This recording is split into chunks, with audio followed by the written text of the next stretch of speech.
particular webinar, which is all about, as I said, having strategies as women to have great relationships around us. So welcome. There's quite a lot of you on this webinar right now. And I just thought what I would do is a very brief introduction to myself so you get an understanding of who I am. Some of you, I see that there's a lot of you. Some of you I have actually, I think, spoken with before, but there's many of you whom I have not. So it's really lovely to have newcomers and also, you know, women with whom I've dealt before. So welcome. So let's just have a little look at maybe a little bit of background to me and why I have the opportunity and the privilege of talking to you tonight. Who am I? So my name is Caryn Walsh. I do lots of coaching of women. I've been working with women for many, many years, probably about 25 years. I do a lot of leadership development. I coach women, and I work on 3 different continents. So I work in Africa, I work in Australia, and I work in Fiji. And I love the work that I do, and it doesn't matter which continent I'm on. I love it all. I have a deep connection with and passion for growing women at all levels. So as I go through the webinar, I'll explain a little bit about my background and what gives me the opportunity to do the work that I do, and to also explain to you some of the thoughts that I have about women in relationships, some of the difficulties that women have, some of the issues that I think they face on a day-to-day basis. And I think it's just really important to have some basic conversations about what the challenges are that women face today, not only in relationships, but I think in life overall. What I love to do is to help them lead the lives they were born to lead, free from fear and limiting beliefs that they will never get to where they want to go. If I could tell you the amount of times a female has said to me, I'll never get that job, or I'll never be able to, you know, go on that holiday, or I'll never be able to afford that house, or whatever it is. There's so many limiting beliefs I think that women have that in many ways we often believe we won't be able to succeed at things, although we can. I've worked with families, marriages, and individuals for over 25 years, actually 25 years, not 20 years. In 2006, I worked with 604 marriages, so very involved with marriages, people, families, communities. And I think if you work with 604 marriages in a year, 2006, it just shows you how you can actually see relationships that work really well and those relationships that struggle a lot. So probably based on a lot of those experiences is what I'll be talking about this evening. I write ebooks, I do a column, I speak at about 20 conferences a year, I write for the international media, I write for the local media, so pretty out there, but just as I said earlier, love what I do. Here's some of the work that I do. Here I am across 3 different continents. I'm in Africa, I'm in Fiji, as you can see. This is more my leadership work, but there's a lot of work I do, as I said earlier, with women. And I suppose I'm so, so grateful to have the most amazing career that I do have. My work with women, I've coached and trained thousands of women over the 25 years across the 3 continents. And I think that, you know, when I think about women overall, what do I think? I think so many of us are multitasking. We're so gifted. We're always there for our families, our relationships, our parents. I always say that I think in many ways women are the fabric of society. If we didn't have women in society, we wouldn't have a society. I mean, that stands to reason we wouldn't be able to have kids. But I think overall it is about, you know, we do so much, and I think so often we undervalue ourselves and we don't appreciate the contributions that we really, really make. And often when women come to see me, seriously, I've often found that many of them look like these when I meet them. So here you go. Is that you? Do you often think, oh my gosh, is my world up or is my world down? You know, lots of stress, lots of challenges that women have, but I love that picture. Bad hair day, you know, do we have a bad hair day where we think, oh my gosh, you know, which is the right way up? What's my hair like today? And I think the other one, which I love this one, is I'm so tired of trying. Many women are frazzled, exhausted, tired, and I think overall, as I said a little bit earlier, so busy putting everybody else in front of them and most important in their lives that women generally tend to neglect themselves overall. And once they become an empowered and resilient woman, that's what I always love to say, because obviously I'm helping them become empowered and resilient, I'd say they look much more like these no matter what age. So yeah, that zestful, energetic factor. And I love this woman I'm going to show you here. This woman's 95 years of age. I mean, get that, ladies. 95 years of age. I couldn't do that at 25 years of age, let alone 95 years of age. So even though, I mean, these are just sort of visual pictures of women, I think overall that we do so much, and because we do so much and we do it for all the right reasons, I think we've lost a lot of the zest that we could have or should have. And I think that's part of becoming more empowered and thinking about what do we want to do with our lives and how do we want to live our lives. So as we go through this particular webinar, if there's any questions you have, please feel free to shoot them through. I always find it's good to actually use them or to shoot them through during the actual presentation, so I welcome any that you may have. So what is the Empowering Women to Thrive program? The Empowering Women to Thrive program is a program that I wrote for women to help them all thrive, and it comes from my work initially with women and initially came out of the domestic violence space. So there's a lot of you on the line tonight, and I know some of you know that I have a long background in working in domestic violence, so in shelters, refuges. I have also in 2005, I was responsible for writing a program for the 1-800 line, which still exists today, and then spending about 6 or 8 months, I think it was, training about 600 counselors on the line. And I just felt that, you know, I sort of had moved away from domestic violence, but somehow I think I seem to keep on coming back to it, being exposed to women who are in difficult situations in relationships, at work, in leadership positions. And so I decided that based on all the work I'd done in the past and my knowledge, that I wanted to give back to the community. I wanted to help women around me really learn the skills and to grow in a whole range of different areas so that they could learn to thrive in their daily lives. And so that's what I've done. So I'm really about helping women at all levels and ages thrive. I say that at the conferences I speak at. I'm very vocal about helping women thrive. I'm very vocal about teaching women to have a voice, and I absolutely love that. So the Empowering Women to Thrive is about, we run a conference each year. Our first conference is actually planned for the end of next year, 2018. We run women's retreats, which go for 2.5 days, and we take a whole group of women, 10 to 20, away, and we basically teach them about how to thrive, how to become empowered. We run a 12-stage Empowered Women program, which is face-to-face, but we also beautifully, I love this, we're putting it online at the moment, and that should be ready in October this year.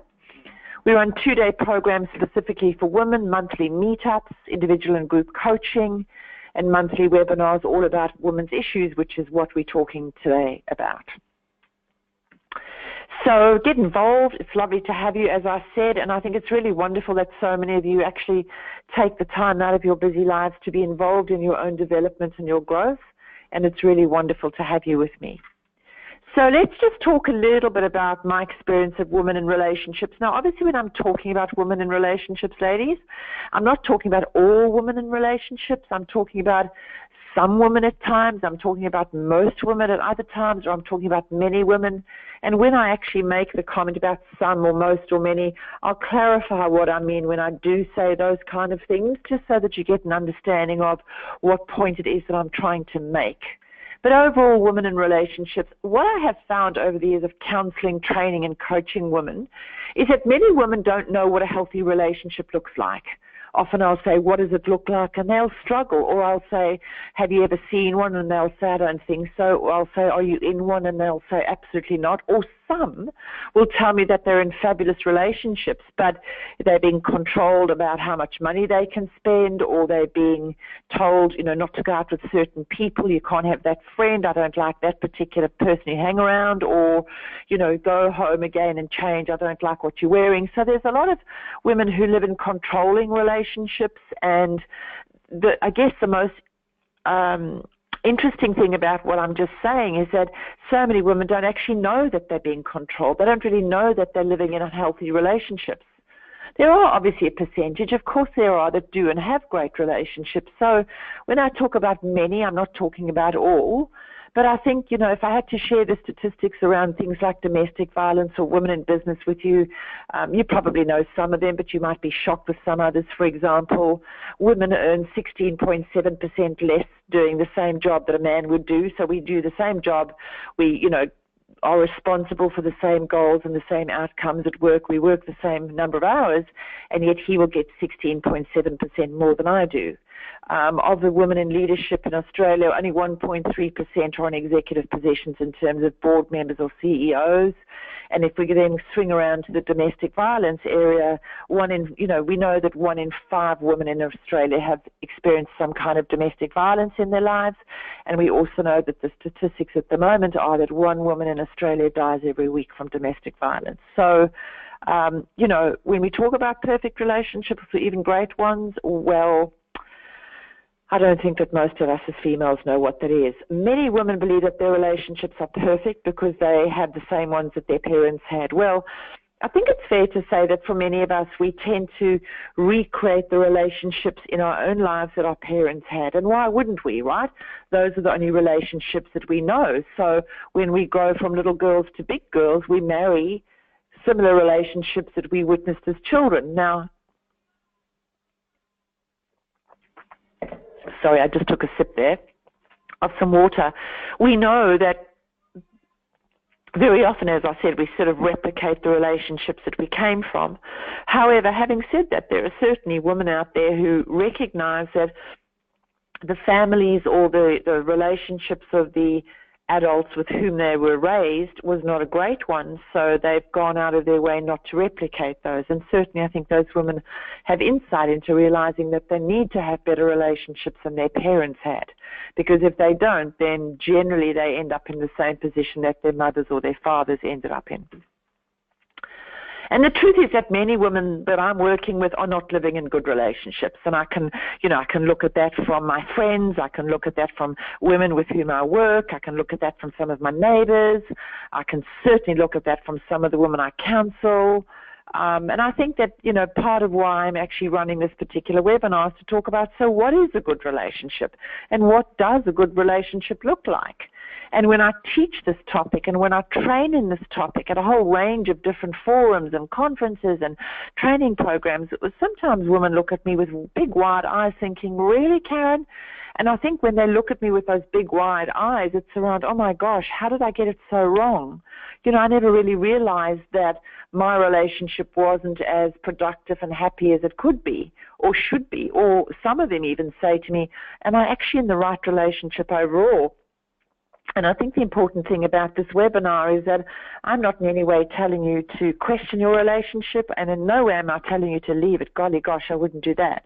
But I think it is about just you being more insightful about what your relationship looks like and also what else you can do, what strategies you can implement and use to create a better relationship.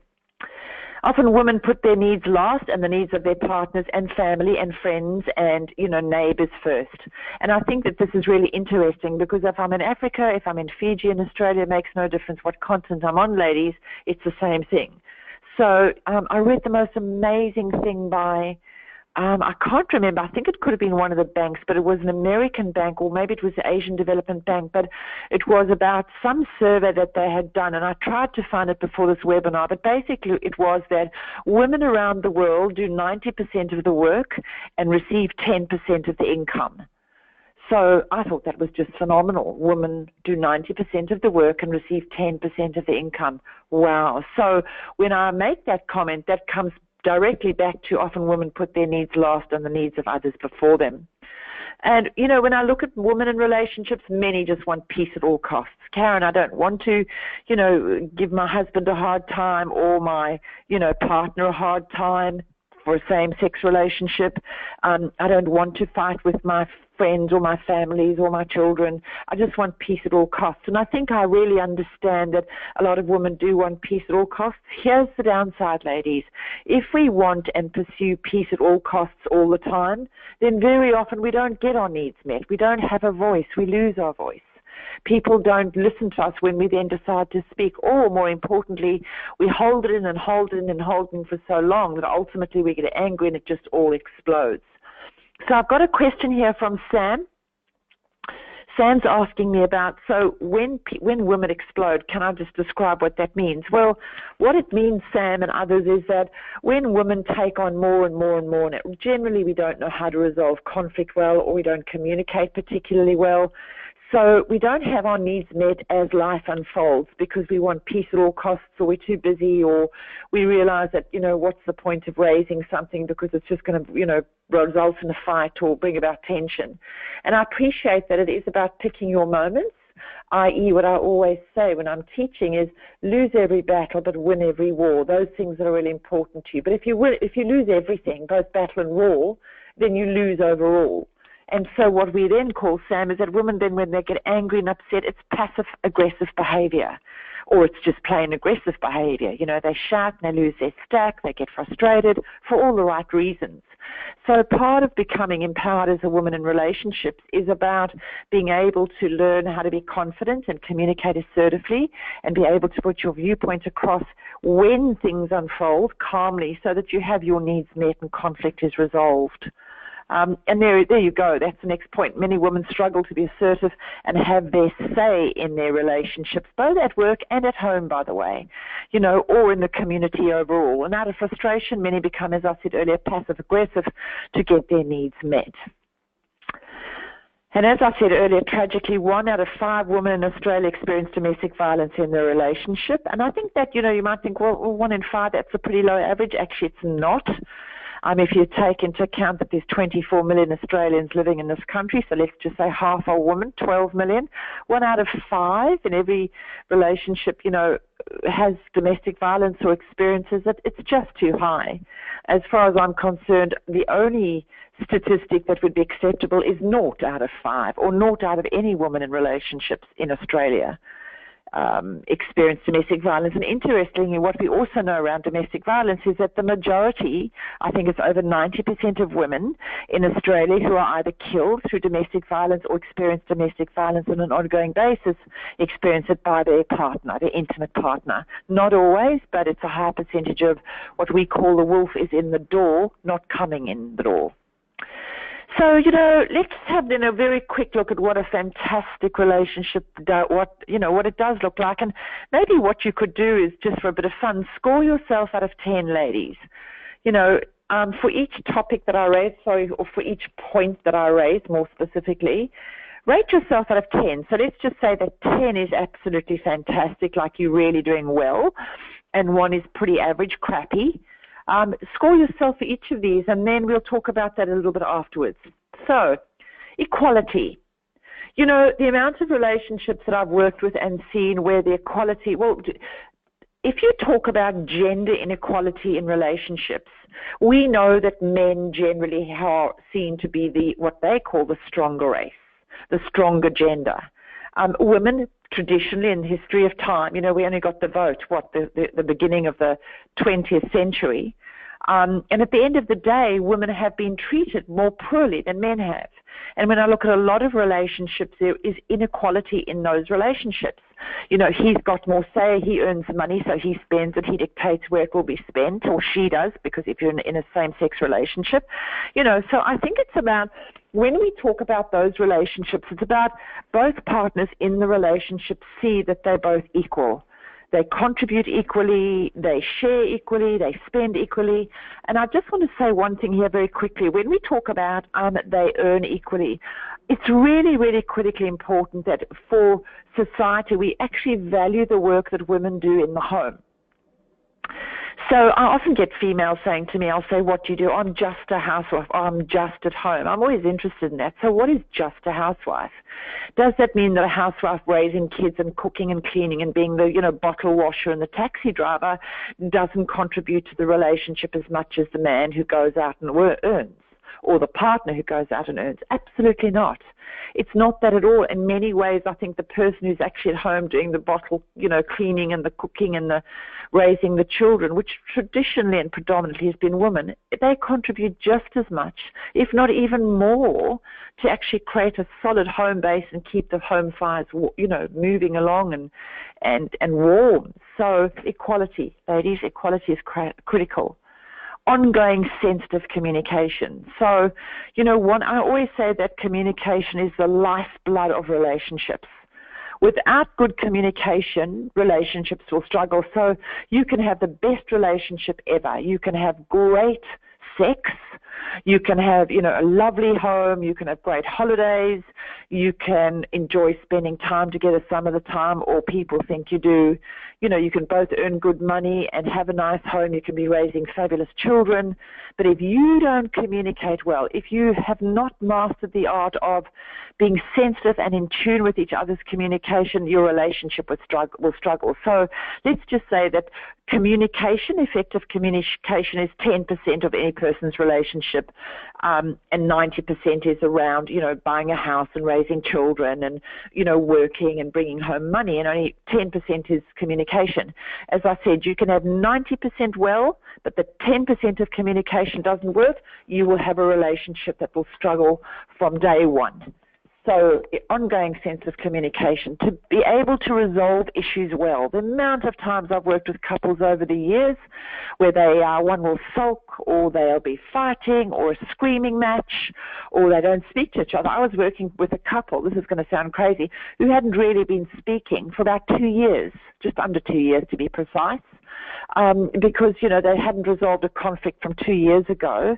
And what they hadn't realized, or maybe they had, which is why they were coming to see me, was that the relationship was so far gone because they hadn't resolved the issues, because neither of them actually knew how to resolve conflict well and let it go on and on and on. Intimacy, intimacy is critical. And what I'm not talking necessarily here about sexual intimacy, I'm talking about emotional intimacy, the ability to connect in a very close way where we can talk things through and share our fears and share our concerns, really celebrate with each other in our joys and our hopes and our dreams. And I see a lot of relationships where they might have a lot of things going for them, but that closeness, that intimacy is not there. So when I talk about what does a fantastic relationship look like, I'm throwing you a couple of things at you, but I'm going to get into more depth in a minute. Fun. Oh my gosh, how many relationships do I come across which seem so somber and so kind of austere and staid? Fun, fun, let's go and do things, and let's go and enjoy life together, and it doesn't have to be expensive things. Walk on a beach, or, let's go and have a bush walk.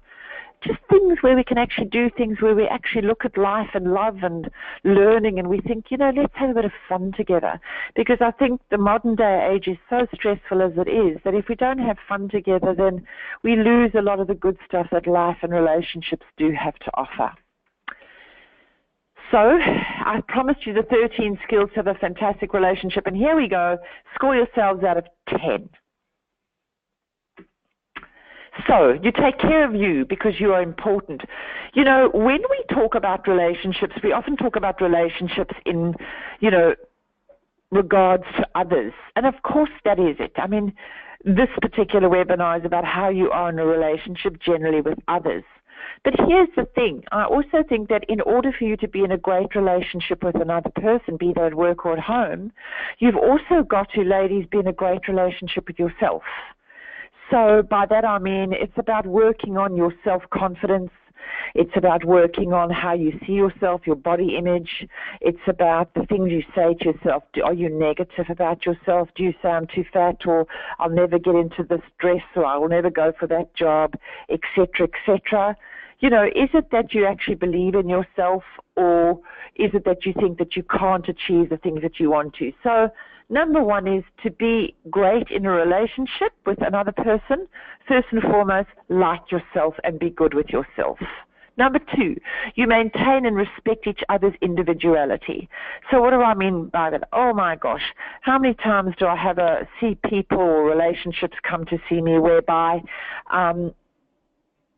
they don't want to, it's really around it's control and power. So she's not allowed to go out on, with her friends, or he doesn't want her to go out for, a weekend away with the girls, all those kind of things. So the issue around that is that we need to respect that we're individual people, and when we met each other, we were individuals, and to create great relationships, we need space apart from each other. And to have space apart from each other is absolutely fascinating for refreshing the relationship. Really important. As I said earlier, you express how you feel in an assertive way. And this being assertive is very different, ladies, to being aggressive. And it's about being able to have your say as you feel about things that you do. But in order to do that, to be calm, to be measured in what you say and how you say it, to not go in with the attack. It's just about going in gently and appropriately and resolving issues. This is a keen one. You take a keen interest in your own activities and those of your partner. So if if your husband or your partner, let's say, likes boating. Now, you might not like boating, and you might find that boats make you seasick, and that's absolutely fine, but you love netball. So you want to spend time playing netball and going to netball comps, which is absolutely lovely, and he wants to go and do his boating thing. There's nothing wrong with that, but if you don't at some stage compromise and go and show keen interest in the hobbies of each other, then I think you're missing an intimate point. And the point is that it's about supporting and being available for your partner and showing an interest in what they do.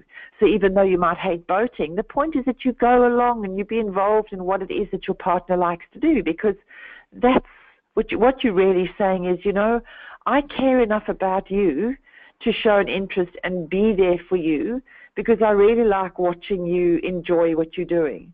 And by the same token, when you're playing in the netball grand final or whatever it is, you would expect your partner to come along, because that's about being supportive and encouraging. There are no secrets. Oh my gosh, I could write books about this, yet another book.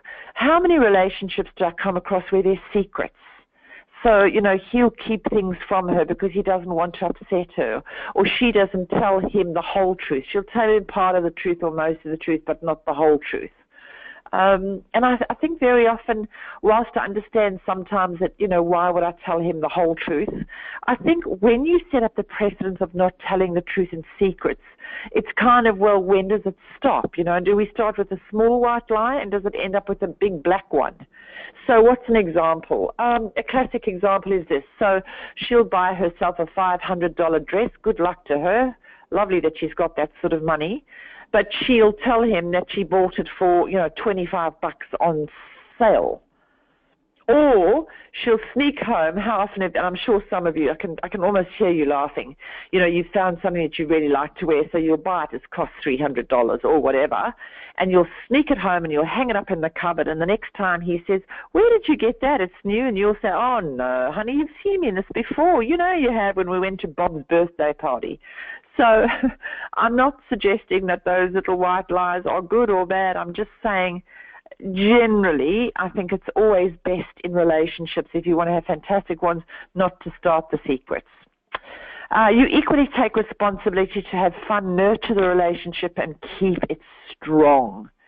Very often she, i.e. we females, become the social directors, and the man, we all sort of tend to go into our stereotypical roles. His role is to, go to work, bring in some money, look after the garden, do the lawns, do the pool if you have one, pot around in the garage, sort out the cars.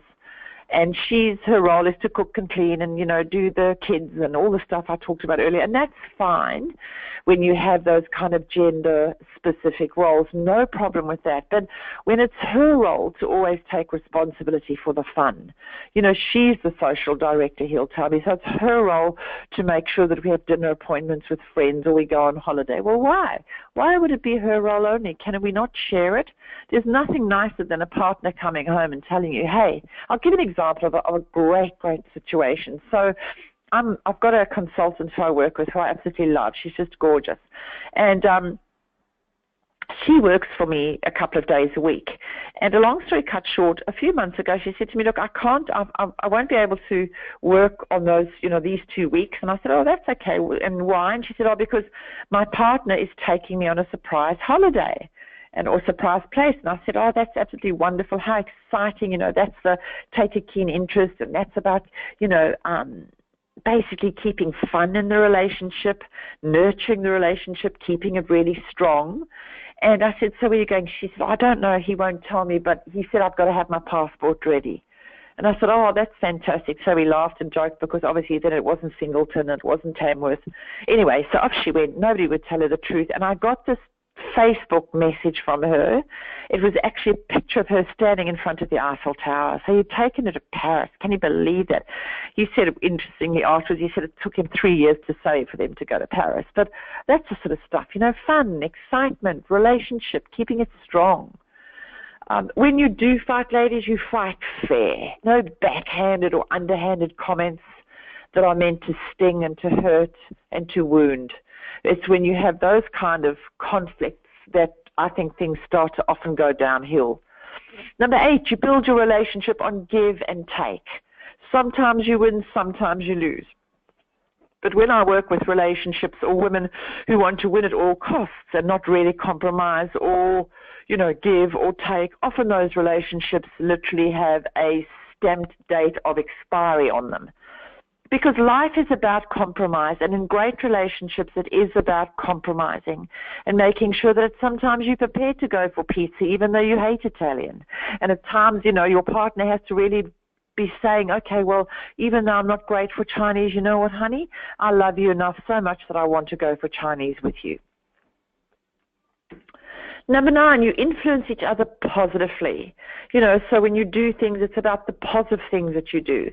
When your partner does something, be positive. Give them positive feedback. Become the positive and remain the positive person that everybody, including your partner, wants to be around. And if you look at all of these things, by the way, ladies, if you actually have a look at them, you could apply these to your team members. At work, you take care of you because you're important in your team. You maintain and respect your team's individuality as individuals in the team, but also as a group. You express how you feel to your team in an assertive way. You take a keen interest in your team members' activities or hobbies because we're working together, etc., etc. So the point I make is that you could go through all of these as, a team member as well. So number 10 is then things are equal in your relationship. It comes back to what I said in the number, one of the 5 I said earlier, and I really mean to hone in on this. It is about equality. And even you may not earn money and they do, you still need to see yourself as equal to and equal in the relationship. You are not less and you are not more. Once either of you start to feel that you have power and control or more than the other, the relationship becomes imbalanced. When the relationship is imbalanced, it brings with it a whole range of difficulties. Resentment, frustration, antagonism, conflict.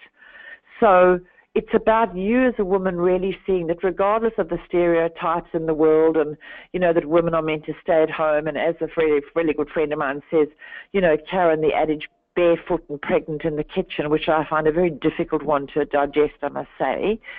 See yourself as contributing. See yourself as valuable because you are, and you're equal in your relationship in every way. But number 11, you have strong boundaries for yourself and respect your partners. You are not your partner and your partner is not you. And very often what happens in relationships is that there's no boundary between the partners. So we're one, Caryn, we're the same person. How often do I get the story when someone, a woman will say to me, Caryn, we're so close that we finish each other's sentences. Don't you think that's fabulous? And no, I don't, ladies. I think when you start becoming your partner or your partner becomes you and there's no differentiation between you and them, it's what we call enmeshment from a psychological perspective. And there's no boundaries. So where do you end and where do they start? Boundaries are around, I'm my own person, I have my own interests, I have my own thoughts, I have my own opinions, I'm able to express them respectfully and assertively. And husband or wife or partner, I actually respect that you're a person in your own right, and I really love to hear what opinion you have, and I really like to hear what your thoughts are, and I think it's important that you are your own person. So do you have that in your relationship? And if not, well, let's score yourself. Number 12, you have a vision and goals for your relationship. So often I say to people, not only women, so what are the goals for your relationship? And they say, huh? And I say, so what goals do you have? What do you mean, Caryn? I say, well, what goals do you have for the relationship? I don't know. I never thought about it. Well, okay, how long have you been married? 35 years. I'm thinking, well, you've achieved a goal at least. That's longevity in your relationship, right? But goals are things like, and I won't even go into, that's another webinar I run about SMART goals, but goals are about what we want to achieve as individuals, and goals are about what we want to achieve as a couple, whatever that looks like, or even goals are what we want to achieve as a team in an organization. So goals need to be smart, specific, measurable, achievable, realistic, and time-bound. And ultimately, if couples, says the research, if you have goals and you write them down, you tend to live longer, you're healthier, you're richer, you make more money, you're happier. This is actually evidence-based research. But what we know from working with couples and me studying couples for many years and relationships is that if you have goals that are written down, you tend to achieve them more. The more you achieve them as a couple, the more, I suppose, successful you feel. The more you feel as if you're actually really doing a great partnership with each other, and then you keep striving to achieve more. And it's just, there's nothing nicer than to actually see a couple sitting sort of out on the deck, in the twilight of their lives, looking back and thinking, oh gosh, we did it. We had such a great time and we've done so much with our lives. So vision and goal for your relationship is number 12. And lastly is you are positive and optimistic in everything that you do. So I just wanted to say, when I say positive and optimistic, obviously we get tired at times and we get down and we get distressed and upset, but really to see life in a positive light, with your partner, to be able to be in a relationship where you are seen as the kind of upbeat person, the upbeat girl who, even though life gets you down a while, you're resilient, you bounce forward, you don't let life get on top of you all the time. And I think in fantastic relationships, what I've seen over many years, obviously, of working with them, is that those that tend to be optimistic and positive tend to last a lot longer than those where you have people that are constantly sullen or down or negative. So that's something to think about. And of course, I always do this every time I run a webinar, which is once a month, as you know, or you may not know, some of you. But I always add another one. So this is a cheeky 14th. The 14th is that you are emotionally intelligent in your relationship. So emotionally intelligent, ladies, means that you're able to manage your emotions well. When you get angry and frustrated, you don't scream and shout, or conversely, you don't sulk and ignore, but you calmly just have your, you have your say. If you're really angry and upset, you walk away, so you calm down, and you come back and you try and resolve. Emotional intelligence is about managing your emotions well, so they work for you and not against you. Okay, so there you have it. And what I'm really interested in, have a look at the scores that you've given yourself in your relationship. And again, it can be for your partners, your intimate partners, or it could be even for a family member or for a team member, working in an organization. But tell me which are your two lowest. So any of you, there's a lot of you on the line. Tell me, shoot me who has got, what your lowest are. So anybody, just shoot me a couple. Tell me what your lowest score might be.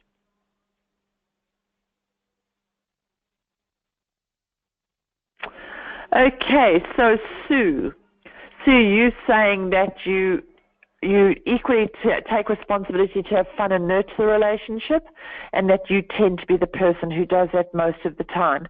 And I think, as I said earlier, I think many women do that because we kind of have this little label called social director. But I think most importantly, what I'd like you to ask yourself is why that happens in your relationship, and what potentially you can do to have that discussion with your partner around, let's share this. So maybe I, organize this month's date, and next month you do it. Or, I'll organize the weekend away for the first 6 months of, this year, and you do it the second half. So it's about, when I talk about these kind of things, ladies, it's not about only identifying what you don't do as well as you think you could, but then it's about working out what are you going to do about that. It's one thing to say, for example, you might say, well, number 7. So I've got, Mariana says number 7, I don't fight fairly. We often get into heated, arguments, and sometimes we insult each other. And I think we do that because often we're frustrated, and when we throw in backhanded or mean comments, it's to try and even the score, because the person who's shooting through the mean comment feels a victim of hurt, frustration. So if I shoot something back at you, then it shows you, it's about power and control. But down the track, and you know this better than anybody, that these kind of things are unhealthy with, in any relationship. So the point is, if you don't fight fairly, here's what I want you to do. I want you to think about what are you going to do to fight better, fight fairly. And so one of the things might be that you're going to go on a conflict resolution course, or you might go for some coaching where you taught how to do this. So you might do that individually, or you might do that as a couple, or you might do that sort of as team members, etc., etc. So, it is about, number one, identifying what it is that you don't do well. But the second part of this webinar process when you leave is I'm hoping that you'll walk away saying, okay, what am I going to do about these things? And so there's 1, 2, 3, 4 of you talking about things are unequal in your relationships. Well, I'm wondering whether those are things that are unequal because they've always been unequal. For the reasons I've discussed, socially women tend not to be seen as equal in relationships. Was your relationship set up like that? Is it, become like that over time, et cetera, I think the other thing I just want to also talk about when we talk about inequality in relationships is that, when we talk about relationships in different cultures, I think it's important that we really look at the fact that there are some cultures in the world where women are not seen to be as equal as their male counterparts. And Saudi Arabia, let's talk about the Arab Emirates, right? So we know, for example, that women have not traditionally been able to vote. We're not able to work. We're not able to be seen in many ways wearing clothing that doesn't have us mostly covered up. And when we're talking about those kind of things, it means that some of us might regard that as gender inequality. The difficulty with that is that those women have been raised and live in a culture where women are not seen to be able to have an equal contribution or have an equal say. So what I'm saying is that some cultures, it's more difficult for women to be equal in relationships than in others. So what I want you to do, as I say, is go through each of these and work out maybe your 2 or 3 or 4 that are the least, your lowest numbers, and work out, okay, so what are you going to do about those things? Do you need counseling? Do you need coaching? Do you need to go on a course? What are you going to change? Because I think the most important thing to think about, ladies, is that if you change nothing, then nothing is going to change. The definition of insanity, as they say, is to do the same thing over and over and over again and expect a different outcome. Nothing will change unless you change. So achieving a great relationship, write out what type of relationship you would like. What does that look like? How would it be? How would you be? How would they be? How would your team be if you're thinking about organizational relationships? But write it out to really think about what it is that you want. By the way, ladies, a quick thing, just a bit of a joke. Be careful about asking what you want because you might just get it. Write out what you are good at and not so good at. Example, conflict. So that comes back to, choosing the 2 or 3 that are the least high scores for you and look at what you really do well but not so well and write out a plan to improve areas you're not good at, i.e. go on a course, go for coaching, think about how to improve those things where you struggle. But I think the other thing, if you're talking about relationships, is have realistic expectations of your relationships. Because many women I come across, actually it's interesting, they have unrealistic expectations where I think their expectations are too low. I do also have situations, many, where I think the expectations women have of their relationships are too high. But I think overall, an unrealistically low expectation, for example, is that she has to do everything around the house. And, he won't help, or if it's a she as a partner won't help, because they say that they work all day and your job is to do the house, so they're not going to help. I think that's an unrealistic expectation. I think if there are 2 people living in the house, it's absolutely fine for both of them to contribute to the cleaning at times. Why not? So I think when we talk about realistic expectations, be careful that they're not unrealistically low expectations. The law of the farm, this is one of my favorite concepts in the world. Stephen Covey, C-O-V-E-Y, wrote a book called The 7 Habits of Highly Effective People, The 7 Habits of Highly Effective Marriages. He wrote The 7 Habits of Highly Effective Children. And his son, Sean, wrote The 7 Habits of Highly Effective Teenagers. And he talks about the law of the farm. Ladies, this is beautiful. He talks about that if you're going to have a farm, the law of the farm, let's say that you've got a crop. And let's say that you're growing corn, just for argument's sake. If you're going to grow a great crop of corn, you have to nurture the farm. So what it means is that you've got to rake the soil. Then you've got to sprinkle the soil with conditioning, stuff, vitamins that's going to grow the soil so it can nourish a good crop. Then you've got to water the soil, and you've got to make sure that the soil is absolutely ready for your ability to then, actually plant the seeds so that you can then put the seeds in the soil and then you can actually grow a fantastic crop. So the law of the farm is that if you're going to have a great crop, you can't miss the stages. You can't say, well, I won't actually, rake the soil, I'll just pop in the seeds. Because if you don't rake the soil, then the soil won't actually absorb the seeds as much as it could or should. If you don't water the seeds because you're too busy, then you're not going to get a really nourished and thriving crop. Because the law of the farm is that you have to do everything one step by one step by one step to get a fantastic crop. You can't take shortcuts, ladies.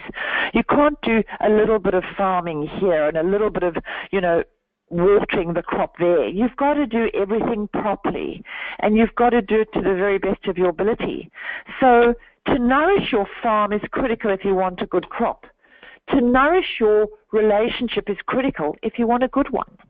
You can't expect to do things half-heartedly or bad things a lot of the time and hope that the crop, i.e. your relationship, will flourish. It won't. So remember the law of the farm. Nourish your relationship and go and buy the book, The 7 Habits of Highly Effective Marriages. Look for solutions to problems when things go wrong. Look for answers to problems together. Try and talk them through. Come up with something. And here's the one important thing. If you come up with a solution that doesn't work, well, then try another. If that doesn't work, try another. And if you're tired of trying, well, what else choice do you have? You've got to keep trying, because to be highly empowered as a woman, which is what this whole program that I've written is about being resilient.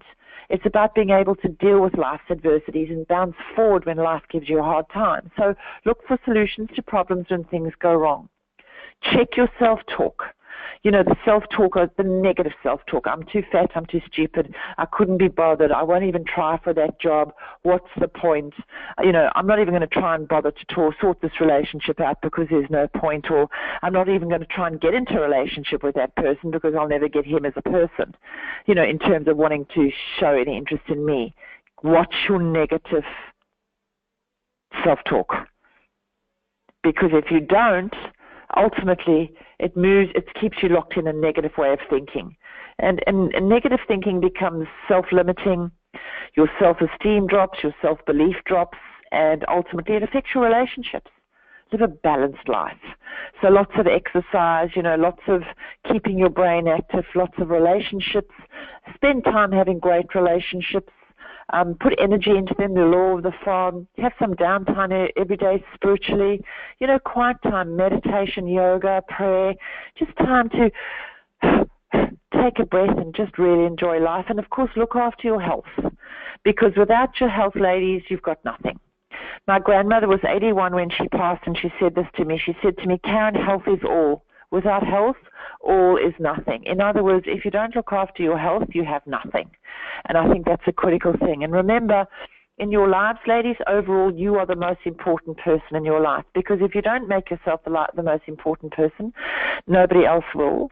And ultimately, if you go down, so do your children, so does your relationship. So whilst I'm talking about the topic of relationships, make sure that you are good in your relationships, you're healthy, you're positive, so that your relationships flourish and thrive all the time. So what can the Empowering Women to Thrive program, we do, as I say, a 12-stage program, face-to-face and online, training programs for women, 1 and 2 days. We do an 8-stage blended learning online, which is called The Journey.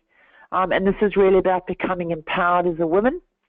where we talk to you about or teach you about personal empowerment, becoming resilient, managing stress, emotional intelligence, communicating well. And that online program will be ready in October this year, as we do monthly women's webinars, and we hold 3 annual women's retreats. The first one was in November 2016, and we've got 2 more planned this year. Next December, we will run our first annual conference. We've got some women already wanting to speak at it, so that should be a really exciting event. And if you actually follow me on LinkedIn or you follow me on Facebook, you'll receive ongoing readings, articles, and blogs about women and thriving. So go look for me on Facebook. I think it's Caryn Walsh Speaker. It would be lovely to have you as part of our team. And of course, I do ongoing group and individual coaching. So the Empowering Women to Thrive program, really, as I said when I first started this webinar, was because I saw so many women like this, and I really wanted to see them like this. I got tired of seeing women feeling undervalued, feeling as if they weren't important, and also because of a lot of women in leadership roles or non-leadership roles, if you like, trying to get into leadership roles but not being able to, not treated equally at work, and also living in relationships that weren't equal, and also for some of those living in domestically violent relationships. So moving forward, as I say, we run this 12-stage program, the webinars, women's retreats. We've got an 8-stage journey coming online, coaching individual and group, conference next year. And also we come into your organization or any organization really to train female employees to thrive. And the 1- and 2-day programs we run are those like the emotionally intelligent woman, the communicating with confidence woman, the stress-free resilient woman, and women in leadership and business. So I'm going to offer you a special, or 2 really. Go to our website, which is www.carynwalsh.com.au, and download a free ebook. I'm not sure which one's on free at the moment because my marketing manager changes them around, but it could be on relationships. You're welcome to download it. And also, just as out of respect to you and to give you a little bit of an offering, if you would like to have 30-minute coaching, please feel free to. You want some guidance, how you feel about yourself, want to increase your resilience or help in business, just email me on Caryn@carynwalsh.com.au and let's sort something out to help you really thrive. And in the spirit of this webinar being about your relationship, really happy to help you with that too. It's been a fantastic time spending with you. I'm really glad that you all came online. There were a lot of you online tonight. If there are any questions, please feel free to pop me a line at Caryn@carynwalsh.com.au, and I would love to hear from you at any time about any issues that you may have, about any programs you'd like to be part of, or programs you might be interested in us running in your organization. It's been an absolute pleasure working with you this evening, and ladies, and thank you so much for joining me. I've loved being on the line with you. So take care, have a fantastic month, and I will speak to you in the end of July. So take care. God bless. Bye.